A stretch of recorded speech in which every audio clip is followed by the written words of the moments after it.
오순절 날이 이미 이름에 그들이 다 같이 한 곳에 모였더니 호련히 하늘로부터 급하고 강한 바람 같은 소리가 있어 그들이 앉은 온 집에 가득하며 마치 불의 혀처럼 갈라지는 것들이 그들에게 보여 각 사람 위에 하나씩 임하여 있더니 그들이 다 성령의 충만함을 받고 성령이 말하게 하심을 따라 다른 언어들로 말하기를 시작하니라. 그때에 경건한 유대인들이 전하 각국으로부터 와서 예루살렘에 머물러 있더니 이 소리가 나매 큰 무리가 모여 각각 자기의 방언으로 제자들이 말하는 것을 듣고 소동하여 다 놀라 신기하게 여겨 이르되 보라, 이 말하는 사람들이 다 갈릴리 사람이 아니냐. 우리가 우리 각 사람이 난 곳 방언으로 듣게 되는 것이 어찌 됨이냐. 우리는 바데인과 메데인과 엘람인과 또 메소보다미아, 유대와 갑바도기아, 본도와 아시아, 부르기아와 밤빌리아, 애국가 및 구레네에 가까운 리비아, 여러 지방에 사는 사람들과 로마로부터 온 나그네 곧 유대인과 유대교에 들어온 사람들과 그레데인과 아라비아인들이라.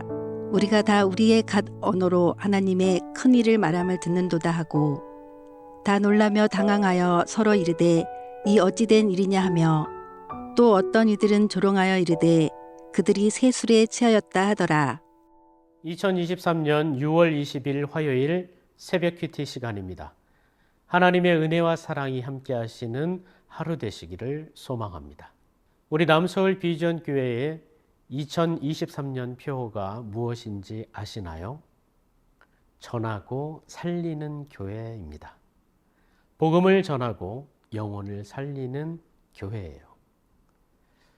좋은 소식, 굿 뉴스라고 하는 복음, 예수님을 전하는 것을 의미하는데요. 우리는 예수님을 전하며 살아가고 있나요? 십자가의 은혜를 경험한 크리스천은 복음을 전하며 살아가야 하는데요. 복음을 전하며 살기 위해서 우리는 어떻게 해야 할까요?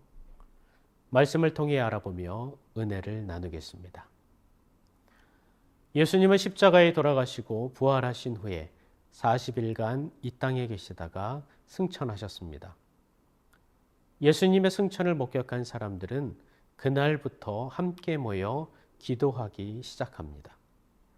이날이 바로 이스라엘의 3대 절기 중 하나인 77절, 바로 오순절이라고도 말하는 절기입니다. 함께 모여서 기도할 때 호련히 하늘로부터 급하고 강한 바람 같은 소리가 나타나서 온 집에 가득했다고 말씀합니다. 여기에서 바람은 구약시대부터 성령의 형상을 일컫는 표현인데요. 기도하는 그 집에 성령의 충만한 임재가 있었다는 것을 말씀하고 있는 겁니다. 특히 3절에 보면 마치 불의 혀처럼 갈라지는 것들이라는 말씀이 있습니다. 불의 혀는 불이 있는 모양을 거꾸로 보면 마치 혀 같아 보이죠.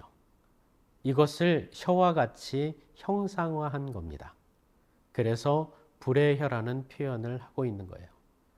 이때 기도하던 이들에게 불의 혀가 임하며 성령 충만함을 받게 됩니다. 그리고 나서 각기 다른 언어들로 말하기 시작했다라고 말씀하고 있습니다. 성령 충만함은 이런 이적을 경험하게 한다는 것을 보여줍니다. 오순절 성령 강림은 요엘서 2장에 보면 요엘 선지자가 예언한 말씀이 성취된 사건이라는 것을 알 수가 있는데요. 요엘 선지자는 하나님이 마지막 때의 성령을 만민에게 부어주실 것을 예언했습니다. 그것은 하나님의 성령을 각 사람에게 부어주시어 예언과 이상과 꿈을 통해 하나님의 계시가 풍성히 임하리라는 약속을 말합니다. 또 중요한 것은 요엘의 다른 예언인데요. 여호와의 크고 두려운 날이 이르기 전에 누구든지 여호와의 이름을 부르는 자는 구원을 얻으리라 라는 예언입니다. 사실 구약시대부터 이스라엘 백성은 자신들만이 선택받은 언약 자손이고 구원받을 유일한 대상이라고 믿었습니다. 그러나 예수님은 하늘로 승천하시면서 모든 성도를 향해 성령이 임하시면 너희가 권능을 받고 예루살렘과 온 유대와 사마리아와 땅끝까지 이르러 내 증인이 되라고 말씀을 하십니다. 여기에서 보면 성령의 임재가 복음이 전해질 수 있게 하는 능력이 된다는 거예요. 성령 충만함이 우리로 하여금 복음을 전하는 입술이 되어야 한다는 겁니다. 이 복음을 통해서 다른 민족들도 구원을 얻게 된다는 거죠. 계속 본문을 보면 여러 언어로 말하는 기적을 보여주고 있는데요. 9절부터 11절에 열거된 이들의 출신지는 최소 15개 지역이라는 것이 우리를 더 놀랍게 합니다. 마가의 다락방에서는 성령을 받은 사람들은 다른 언어로 말을 하는데 언어가 서로 다른 많은 사람들이 각각 자기 언어로 알아들었다라는 거예요. 이것은 성령의 능력으로 복음이 효과적으로 전해지는 방편이 되었다라는 겁니다. 하나님의 나라가 이 땅에서 확장되는 새로운 시대를 알리고 있는 겁니다. 즉 성령 충만은 복음 전파의 시작이 된다는 겁니다. 우리가 성령님의 임재 속에 믿음으로 살아가게 된다면 우리는 복음을 전할 수밖에 없다는 거예요. 여러분은 성령의 임재를 언제 경험해 보셨나요? 저는 성령님의 임재를 경험하고 나서는 너무 감사하고 너무 좋아서 예수님을 전하지 않고는 견딜 수가 없었던 기억이 있습니다. 요즘 맛집이 유행하죠. 정말 분위기 좋고 싸고 맛있는 음식점에 가게 되면요. 좋은 사람들에게 알려주고 싶은 마음이 생깁니다. 하지만 이것은 내가 가보고 먹어봐야 소개를 할 수 있는 거죠. 우리가 성령님의 임재를 경험하지 않고서는요. 복음을 전할 수가 없습니다. 경험하지 않고서 어떻게 전합니까? 음식 맛을 모르는데 가서 먹어보라고 할 수는 없다는 거예요. 복음을 전하는 것, 전도하는 것은요. 억지로 하기가 정말 힘든 거예요. 하지만 세상이 줄 수 없는 기쁨을 얻게 되면요. 이 기쁨을 전하지 않을 수가 없더라는 거예요. 오늘 본문에 언어의 장벽이 나오는데요. 언어의 장벽은 사람들을 나누는 경계를 의미합니다. 말이 다르기 때문에 장벽이 생긴다라는 거예요.